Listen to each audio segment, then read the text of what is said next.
Today in the shop, for the first time ever, we have a VR5 engine on the stand.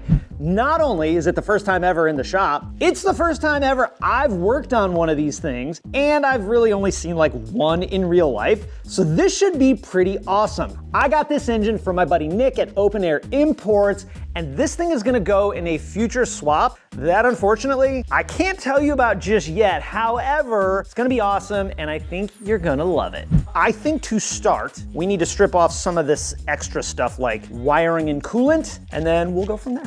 Normally, when we tear these things down, we don't rebuild them, but since we're rebuilding this and it's gonna go in a car, we gotta be organized. So, let's stay organized. First up, we're gonna get rid of the spaghetti. Wiring and coolant hoses and whatnot. By the way, I'm just gonna complain for a second. How is someone supposed to get this unplugged, Volkswagen of another country? Look at this, the connector's backwards. You're not gonna find out what car this engine is gonna go in just yet, but just like your virginity, it's gonna be worth the wait. There we go. Now, as of right now, there's not really a method to my madness. My main goal here is not to break anything. The spacing on these, I think, is even tighter than a VR6. By the way, 100% chance throughout this video, I will call this a VR6. Guaranteed. If I do, you can let me know in the comments that I did it. What I'm trying to avoid is having anything get sad on us. So that sometimes means you have to take things apart a little differently than you would normally want to. Oh my gosh. Oh, damn it, that went right through the hose. So something you may have noticed is the breather pipe right here at the valve cover, just crumbling away to nothing, right? Like half of it was missing. Here's basically where it's supposed to go, and it's all broken. Well, the cool thing is, all those little globules of plastic are all in our throttle body. We'll take this throttle body off in a minute, but for now, I'm just gonna keep working here. So here's the plan for this engine in this video. We're gonna disassemble a lot of it. How much? I'll be honest, I don't even know just yet. It's gonna depend a little bit on what we find and if we find any real problems. 2, we're gonna do timing chains on it. This thing has 194,527 kilometers, so it's time for chains. Plus, there's no transmission attached, so we got it nice and easy that way. Also, we're gonna do some comparison between the VR5 to the VR6, which, shockingly, is a 6-cylinder. So this is the equivalent of basically a 24 valve, like a BDF engine code. It's just a 2.3 liter, so it's a 20 valve. It's a 5-cylinder, not a 6-cylinder. You get the idea. And big thanks to WD-40 brand for partnering with us on this video. Today, I'm gonna be using a bunch of different stuff from their specialist line to help us get this engine disassembled and avoid any sadness. Remember, we're putting this thing back together, so I don't want to have to deal with a bunch of broken stuff. These engines have coolant lines, vacuum lines, and electrical connectors all in one sheathing, so we got to disconnect a lot to get these things out of the way. Also, by the way, you can see our after-run coolant pump nuked. We got coolant dripping all down it. There is a chance, rather than replacing that thing, we might just delete it. I think we can just slide this right through. There we go. This engine has traveled around the world from wherever the heck it came from, out of whatever car it came from. There's still coolant in it. Amazing. Also, in an effort to make sure we stay organized, every bolt so far that I've taken off, I just put right back where it went, which has only been one. We're gonna have this whole timing cover off soon, but I don't wanna lose these bolts. Ooh, we gotta, ow, right on my knee. Dang it. We will likely need these coolant hoses again. We'll probably have to modify them if I'm gonna go out on a limb and guess, but we definitely don't wanna just junk them. How did you get there? Let's get this secondary air pump right here off. That's gonna free up a bunch of space. This may or may not go back on. I didn't even have to take the bolt out, just a little loosened and the whole thing came off. So what this does is this blows air across the catalytic converter, gets your engine up to temperature faster to be in closed loop. Because this car that it's going in is likely gonna be off-road use only, this probably is not gonna go back on. We're gonna put these in the that's extra and I'm not worried about it category. Just based on my eyeball test, this looks like a smaller throttle body than the VR6 one. So once I get this off, I'm gonna grab a VR6 throttle body and we'll measure them and see, because I think that's interesting. There we go. Look at how much yuck is inside of that throttle body. Bits of plastic, oil, sadness. But let's take this one and compare it to the VR6. I had a suspicion that the 5 was considerably smaller. Look at the size difference of those two. Why is that? Well, that is a throttle body out of a 3.2 liter. So for example, this throttle body is about 75 millimeters. This is an 85 mil throttle body. 3.2 liter VR6, 2.3 liter VR6. That's another place I'm probably gonna say it backwards, just so you know. And we're gonna put this one back before it goes rogue, like Sarah Palin did that one time. Now, before I get wild and crazy disconnecting all of this stuff, there is something that I generally do whenever I'm taking these wires out, because if you get them backwards, you can end up with some cam adjuster or timing issues. You can actually flip these two solenoid connectors and or these two sensor connectors. So what I usually try and do is put a mark. That way I know, okay, it needs to go to the one that's marked. Sharpie oil markers are what I generally use for this kind of stuff. Anything works that'll be like a permanent marker, in case you're wondering. A part that I don't actually have is gonna be a coolant flange, but we'll probably have to manage that at some point throughout this process. I think the thermostat housing and flange is the same. I don't think the crack pipe that goes from the water pump area to here is the same. So we'll cross that bridge when we get there. Let's go to a VR6 that has the crack pipe on display, and I can show you what it is. The crack pipe is named so, I assume anyway, because of two reasons. One, it kind of looks like a pipe you would do drugs out of. Two, they crack. Which one came first? I have no idea. That's just what it's commonly referred to as. It goes into the block right behind this bracket and then goes to the water distribution unit. Now the factory one is plastic. This one's a fancy metal one. I'll be real with you. I don't think you need to put a metal one in it. Most of those last over 100,000 miles. If you don't want to spend the money, put a plastic one in. Most of the time they're fine. So next up, we are gonna take the intake manifold off. That's gonna open up this whole side. Now, I wanted to actually just get rid of all the wiring and vacuum hoses, and there's, I think, a coolant line that is here as well. However, if we do that, I gotta unplug all the injectors, which are underneath the intake manifold. So what we're probably gonna do, take the manifold off, leave the rest of it. I'll just like zip tie it up so it's not flobbling all around on us. We got a little bit lucky on this one because on my black R32, this bolt that holds the dipstick funnel in broke in the manifold. VR5 apparently has it. VR6s also have it. There's two rubber grommets that go on the end of this bracket for this vacuum system. That slides into the intake manifold. You don't want to lose these grommets. I don't normally do this, but I am gonna hit these with some rust penetrant just to be on the safe side. You really gotta be careful with these intake manifold bolts. And the last thing you wanna do, especially when this thing is in the car, is round one of these babies out. So high quality ball end, that's what you need. Here is our VR5 intake manifold. It is very similar to a VR6 intake manifold, except it's got one less runner, almost identical. You can even see we got all the ports on the back. So, kind of cool. We're gonna do valve cover next, but before we do that, we gotta get our coils out. That one's got a tiny bit of rust on it.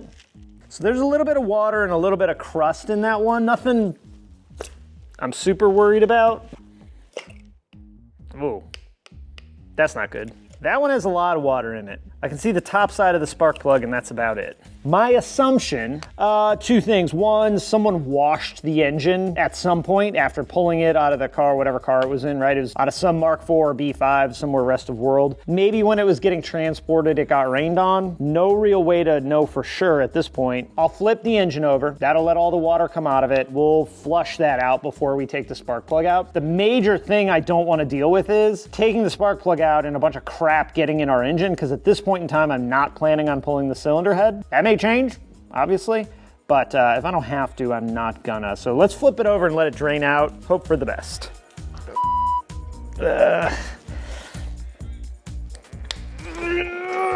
Christ. There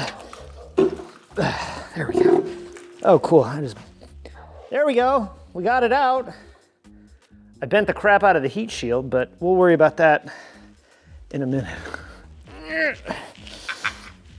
Oh, Jesus. I forgot how heavy these things are. Since we got our water out, I'm gonna be real with you. I don't know if this is the right thing to do. I'm gonna spray some WD-40 Specialist contact cleaner and try and break that up to just try and blow some of the yuck off of around like the spark plugs and that. New spark plugs, no problem. Again, my big concern is crap falling into our engine. So we gotta get some cleaning done in these spark plug wells. So what I thought is we would take one of these little like pipe cleaner dealies and do some cleaning. Is this doing anything, you ask? Actually, I think it is. It's kind of working pretty well. Let's get our valve cover off next. Now, I probably already mentioned this, but we are gonna do chains on this engine. And in order to do that, we gotta take our valve cover off. Now, initially, I hadn't planned for this to be any kind of like hyper fancy engine rehab kind of situation. But the more I think about it, the more I kind of like the idea of getting this valve cover powder coated. The car that this is going in is actually kind of gonna be a show car. Plus, I think it'll look cool. It's a bit crusty on the bottom. I don't love that. Usually, the crustier it is up at the top, the less well an engine was maintained. Not a huge deal, honestly. And like, what the heck are we gonna do about it anyway? Nothing. Just wanna make sure we're good. You know, we don't wanna do all this work and then end up having some kind of engine issue. So now that the valve cover's off, I'm gonna rotate the engine around and we're just gonna inspect the cams. There's more testing that we're going to do, but I got this engine on a pallet. Did it run before it was pulled from a car? I think so. I don't know. I don't see any major red flags here. It looks like all of our valves are opening well. All good things, right? It would be nice if this were a little bit better maintained, but I'm not seeing anything that's gonna like stop us from kind of the main plan, which is just timing and send it. If you're just doing timing chains, you don't have to take the oil pan off, but I recommend it because trying to get that lower cover on with the oil pan and the head gasket, it sucks. Don't do it that way. Just take the oil pan off. So things look pretty good in here. You know, is this the best maintained engine I've ever seen? No. Is it bad? Not really. I definitely think though we are making a good choice by putting timing chains in this bad boy. Oh, look at all that. Oh, it's going everywhere. Yeah. Ew! Gross. We have exceeded the amount of pig mats that I wanted to use for this job already. In an effort to show you as many differences between a VR6 and a VR5, let's look at this exhaust manifold because if you know the VR6, you're already seeing a major difference, and that is, this is a one-piece exhaust manifold where the VR6 is two. So these are manifolds out of a Mark V R32. I think this is Pauly D's R30 exhaust manifolds. Two pieces, you can see our runners back at the back, 3 cylinders. 3 cylinders. Secondary air ports there on the backside as well. So these, I don't remember which way this goes, probably like this, would bolt to the back of the cylinder head like that. This manifold, the flange for the catalytic converter, right, because that's the next pipe in line, is 6 bolts. So this reminds me a lot of like the very early Mark IV 2 liters that the cats went bad all the time on. So this is cool. I don't know like flow rate or any of that data, and good luck finding it. Actually, if you can find that, let me know. Post it in the comments so that we know where we can find flow data for a VR5 exhaust manifold like this one.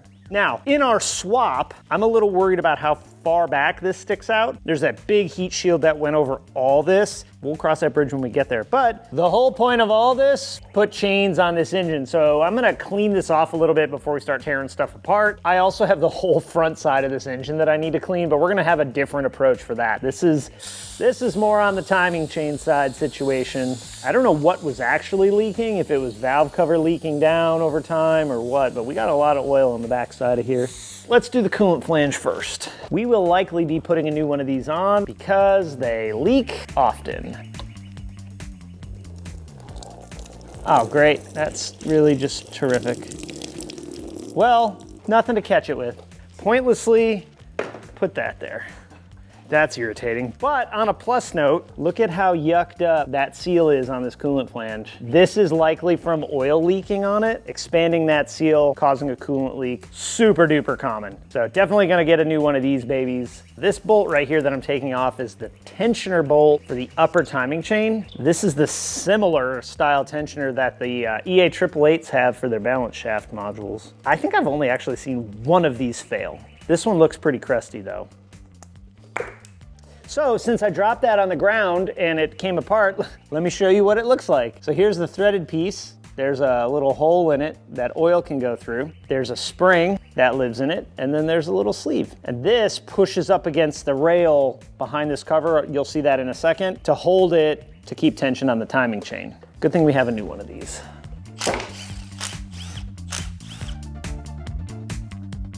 See all the crusty on the back side of the cover? It's actually not horrible, but we want to make sure we clean that before we go back together with it. There's also, this is a really common thing people forget, there's a seal right here. If you do chains and you don't put this seal in, you are going to have a gusher of a coolant issue. There's also an O-ring right here that a lot of times people forget about. This is the oil feed, I think, for the timing chain tensioner. So don't forget those. Also, if for whatever reason you're pulling a cylinder head on one of these, and you have the block resurfaced, or you have the head resurfaced, you need to get the covers resurfaced too. If they take a small amount out of the head or off the block, and you don't do it on the cover, it'll make your covers not fit. Now, I've gotten lucky and it not happened to me, but if they take any more than just a dusting, forget about it. You're smoked. Sometimes these hang up a little bit, and we're working around the rear main for this one, so you gotta be careful with these things. You don't wanna break it. Make sure you look real carefully. Be sure you don't have anywhere that the timing chain slapped and messed up the cover. I had one and it slapped a hole, I wanna say in the upper cover. All right, here's our timing. That first bolt that I took out, that's where it goes. And it holds tension against the chain right here. I'm gonna zip tie these, rotate it around to top dead center, and then we can take our chains off. Everything looks okay, nothing's broken, like there's no busted chain guide or anything, so that's good. We'll clean up our head gasket a little. I got new guides, new chains, new hardware coming. I don't know the VR5 very well, but this is exactly the same as the VR6. The part numbers might be different, but the setup is exactly the same. So once I get this all off, I'm gonna show you guys a couple of other things you really got to make sure you look at if you're doing timing chains on a VR6 or 5. How many of you have done a VR5 timing chain, by the way? Let me know, because I've never done one. Let's get this thing set to TDC so we can start moving. Sounds like it's building compression, which is a good thing. Stage 5 cam lock. That's going to lock the cams into place, and then we'll double check the crankshaft. All right, we are at TDC on the crankshaft. We are at TDC on the camshafts. We'll likely bump it a little bit anyway as we're taking it off and putting it back on, but the important thing is our cams are locked. Shaved tooth lines up with the main cap on the back. There's a timing mark on the front. Listen, I've done like 5 VR6 timing videos. If you need to learn how to do timing on a VR6 step by step, I got a video for you. I'll do my best to link that down in the description, but I got you covered. Here's where we're at. Everything's off and exposing our chains and our valve train. Good. Nothing stands out as like, oh my God, this is gonna be a real problem. We're gonna replace the chains, the guides, and all that and do one more inspection. So overall, pretty happy. And I gotta tell you, if I didn't know this was a VR5 and I couldn't see this exhaust manifold, I'd swear it was a VR6. So our timing procedure should be identical. Chains could be different. The guides and all the guides and chains look the same, but always, always, always just make sure you get the right parts when you're doing this kind of stuff. But I think we're gonna be okay. Everybody's loose. Let's take these chains off.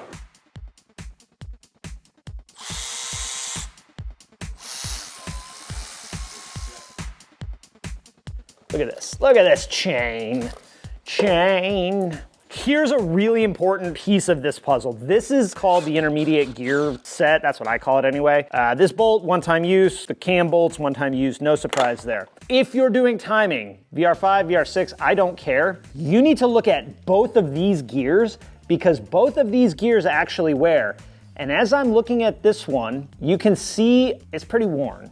This one probably as well. I feel okay reusing this gear. I don't love the idea of reusing this one. I think I might have one of these gear sets somewhere. I'm gonna look for those gear sets and see if we can replace them. We're this deep and we're doing a swap that, let's be real, a lot of times when you do swaps, you don't wanna take it back out and do it again. and do it again. I'm gonna take all these parts and we're gonna start soaking them so that we can properly clean them. I'm also gonna fill it with hot water and we're gonna let this soak while we do the rest of this stuff.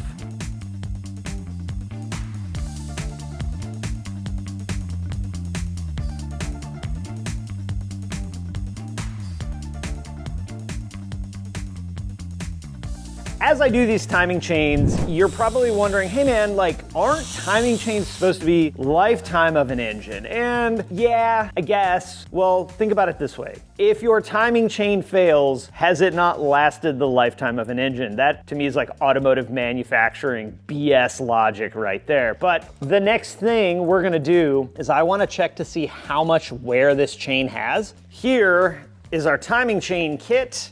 This may or may not be exactly the same as a VR6. What I can tell you is it looks pretty darn close. If you're the type of person that gets mad about the way people open bags, I've opened these all like a savage. This is our lower chain situation. Goes like that. Our upper chain, that is the messiest version of what your timing chains look like. This is a system of the car that links the bottom end to the top end and makes sure everybody turns at the right time. The positives of a timing chain are that there should be no service interval, it should last a lifetime, and so on and so forth. That's great, right? You don't have like a $1,400 repair at 120,000 miles like you might if you had a timing belt. However, because there's no service interval, most people never service it, because why would you? Which can lead to like what we saw, which is just a bit of wear on all the parts. Or in a worst case scenario, usually it's one of the guides that break, causes the timing chain to be loose, bent valves, piston and valve do kissy, that kind of stuff. Now, had we been able to start this engine, we could have looked at our chain wear, or chain stretch is what it's generally referred to as, and seen how bad or not bad it actually was, but not really on the table for this situation. So my next step might seem a bit like overkill or unnecessary, but remember, this engine, no history idea of what's going on there. So I'm gonna take the cams out and we're gonna do a cylinder leak down test on all 5 cylinders. We could do this differently, right? With the chains on, we could roll it around to TDC on all 5 cylinders. I'm right here. This will give us another opportunity to look at the cam journals, make sure we don't have any issues there. Remember, I already broke these loose. We gotta take them off to do our timing anyway, so no big deal. Next, we'll take our front cover off. Now, if you're in a position where you're taking this off, you want to be real careful. Don't just pry it off on one side. You want to work this out a little at a time. We're looking real fresh inside of there. There's also this screen right here. You want to make sure that guy's not clogged up.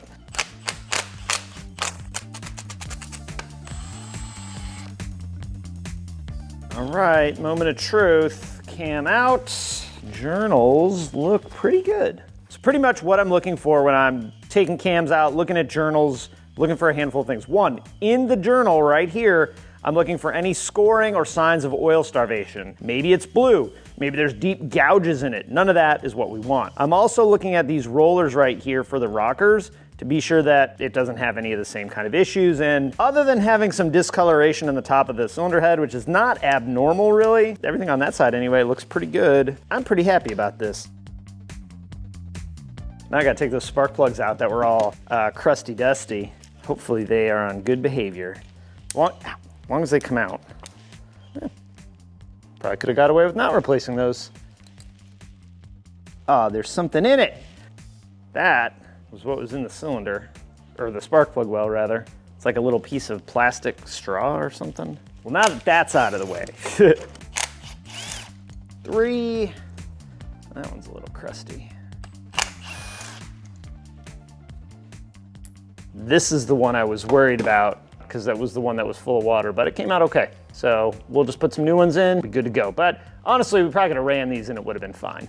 With the cams out, I'm gonna do a cylinder leak down test. Here's what that's gonna check for. 1, how well the valves are sealing. 2, how well the head gasket is sealing. And 3, how well the piston rings are sealing. Since our cams are out, all of our valves should be shut. We're gonna start with cylinder 1 and just work our way down. And then all I'm gonna really do is just roll this valve till this gauge hits about 80 PSI. There won't be a compression or stroke or anything like that because we don't have no cams in it. At 90 PSI here, 85-ish minimum PSI on this gauge, you can see we're at 65. So I'm just gonna wiggle this a little bit and see if we can get that to pop up. There we go. That's what we're looking for. Basically, almost no percentage of leak on cylinder 1. If this engine hadn't been ran in a while, you could have a piston ring that's stuck. What you could also do is take some oil and squirt it down into the spark plug hole. That oftentimes will seal you back up. So this is good. We're gonna call this a win. One time we had an engine issue at the dealership and the tech working on it called Techline. The guy from Techline's like, hey, make sure you do a compression test on that engine. The technician told the guy at Techline many times, the engine was out of the car. Ding dong. So that one was super low. I'm gonna just spritz some oil down in here. There's building some compression. Not great news for cylinder 3. You can see we're at 62 or so 4 PSI, and we got only 10 PSI in the cylinder. Sounds like it's coming from the bottom, which would mean a piston or piston ring issue. I'm gonna do 4 and 5. We'll come back to 3 and see what we get. We get this one to about 80, which is lower than I'd prefer. That puts us at about 10% leak on cylinder 4. Cylinder 5 is great, 2%. So cylinder 1, cylinder 2, cylinder 5 are all about 2%. Cylinder 3 and cylinder 4 are not happy. I got 11% on 4, which, you know, if that was the only issue, we'd probably manage it, but having that bad of leak down on cylinder 3 is very no good. So what are we gonna do? Let's do this. I'm gonna roll the engine over so that the chain side is facing up, charge the cylinder back up with the leak down tester and see if we can see anything coming through like the piston rings or whatever. I squirted some oil down in cylinder 3, rotated the engine around, looked down in the bottom side. I didn't see anything that like stood out as problematic. Piston for 3 is all the way up. So let's see what our leak is. That's 20 PSI on the leak detector. I'm pretty sure we got an exhaust valve leaking. Actually, I hear it a little bit over here too. So you can hear this burbling sound, and then you can hear this out of the exhaust. You know, 2 things wrong is even better. Let's try something fun. Sometimes if there's like a little grit or whatever, tapping those exhaust valves will cure that and the cylinder will seal back up. But even after that, we got some leak. So I'm at 90 PSI on the gauge coming in, and I'm at 45 or so in the cylinder. And I mean, you can hear it. You can hear it leaking out. So I think we might have solved our exhaust situation. I don't hear it or feel it coming out of here. I'm getting a little bit better sealing. It's like it'll seal tighter and then the gauge just drops. I'm going to talk to owner of said engine, figure out what the heck we're gonna do about this situation because that's deeper than I plan to go. All right, we have averted a crisis. Something to keep in mind, generally you want to do leak downs with the engine warm. So what I did was I put some oil in cylinder 3 and in cylinder 4. Our leak down now is right in line with the rest of it. What that says to me is we probably just got some gunk in the piston rings. I'm much happier with this result. Odds are this would be fine, right? We'd probably put a little bit of treatment in the engine anyway, once we get it back together and the car running. Let's see what 4 is. So what this does for us though, is it does kind of prove out that we did have a piston ring not sealing up. You could probably go either way on doing this, whether like as far as the rebuild is what I mean. On cylinder 4, which you remember we were pretty well twisted up on, here's our reading now. After a lot of debating and kind of thinking about where we're at right now with this engine that is going to be swapped into another car, we're gonna keep going. I gotta know exactly what's wrong with this piston ring situation because the last thing I wanna do is put a questionable engine into a car and now we have a misfire on cylinder 3 and cylinder 4 and we're pulling it all back out. So we're gonna start taking some parts off and get to a place where we can inspect our pistons. I've already done our specialist penetrant treatment on these exhaust manifold bolts because they're a little crusty. I'm gonna get some heat to it as well. And you may remember the last time I used this, we had a small thermal event. We're not gonna have that this time. Come on, I said nothing was gonna catch on fire. That was the gasket that caught on fire.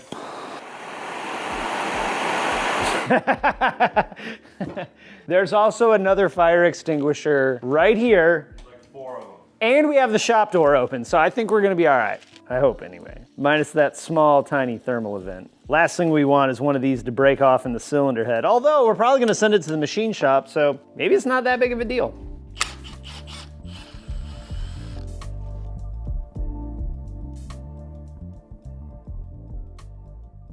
We got a lot to take off of this guy, so let's start taking off this guy. Here's the thing, these injector connectors, they get really brittle and are very easy to break. You better want to use some silicone on them. Jeez Louise. So now we can get this whole spaghetti harness out of here. Next, let's get this oil cooler off of here. I think these are 6 mils. Paul also gets to do more work because he's getting all of our gaskets, so that's fun. He'll be putting the fries in the bag. Oh yeah, just drip. That's kind of gross. We'll clean this baby up another time.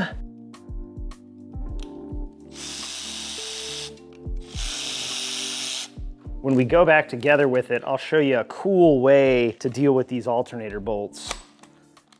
But not right now, you gotta wait.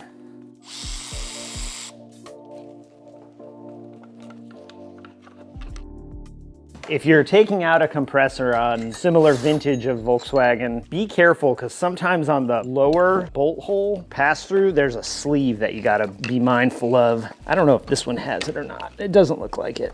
The hope is with this swap that we can use the power steering pump from the VR on it. That would be ideal, I think. Little tip, if you're doing a water pump, these triple square bolts are really shallow, so you really want to make sure you get your tool in there. It's a bad spot to have to extract a bolt. We also, I believe, have a new water pump, so this part was going to happen either way. You may be wondering why I'm taking all this stuff off just to take the cylinder head off when I don't have to. Like, you could leave all this stuff on and take the head off. If we, which we probably are, gonna take it to the machine shop, it needs to be bare. They're going to put it in the hot tank and clean everything, so we can't have our injectors in there, we can't have all the electronic BS on there. It's gotta be pretty empty. It really smells. Normally when I take the last injector out on a VR6, I say ×6, but this time I'm gonna say ×5. So that's fun. You know what would be fun? Let's do a little side-by-side on a 5 versus a 6. Let me take this guy off real quick. There we go, VR6 v VR5. Quite a bit smaller, as it should come as no surprise. So we're at about 18 inches with the valve cover on the 5, about 21 with the valve cover on the 6. Cylinder head alone, 15. Cylinder head alone, 17.5.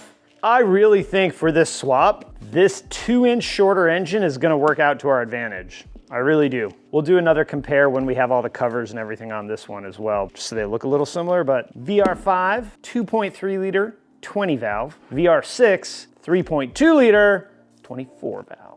So normally, when you send a head out to get machine work done, you have to take as much out as you can, including the rockers. So what I did was I just poked a bunch of holes in a cardboard box, just like this, wrote timing chain on the back, so we know which side the timing chain was, and then I just take them out and pluck them in the same order that they are in the engine. That's done. Let's get this cylinder head off of here.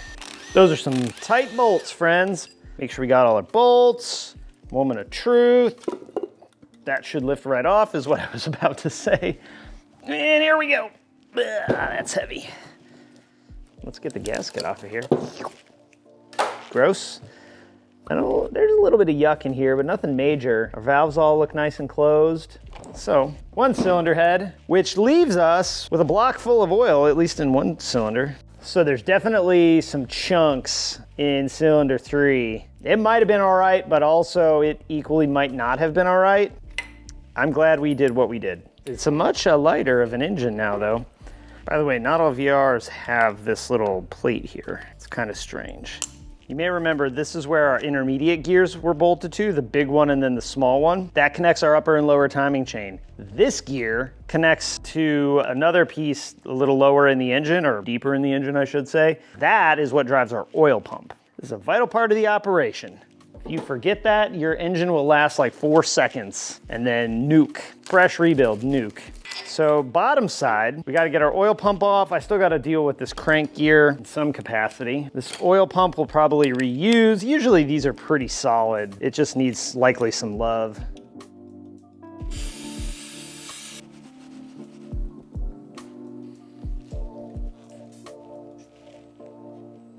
Let's get some pistons out.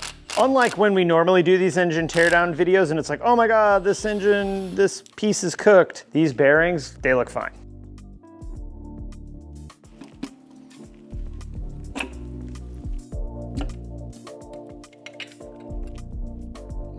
Full of yuck. So what likely happened with that other piston is some carbon got the rings bound up and they couldn't expand out all the way, pushing against the cylinder wall. And that made us have really bad leak down. You could hear it leaking through. So we'll clean these and we will re-ring them because we got them out. So it's what we're gonna do. This is the one that was all hung up and you can just see all that crust on there. It's not the worst I've ever seen, honestly, but just enough to cause some issues with the rings, unfortunately. Yeah, that one's pretty crusted up. Look at that. Well, the good thing is all our bearings look good. We're gonna replace them anyway. The good thing is though, we don't have any wear on the skirt, nothing's broken, we don't have a ringland blown out or anything like that, so. Okay, our next step and final step are the mains.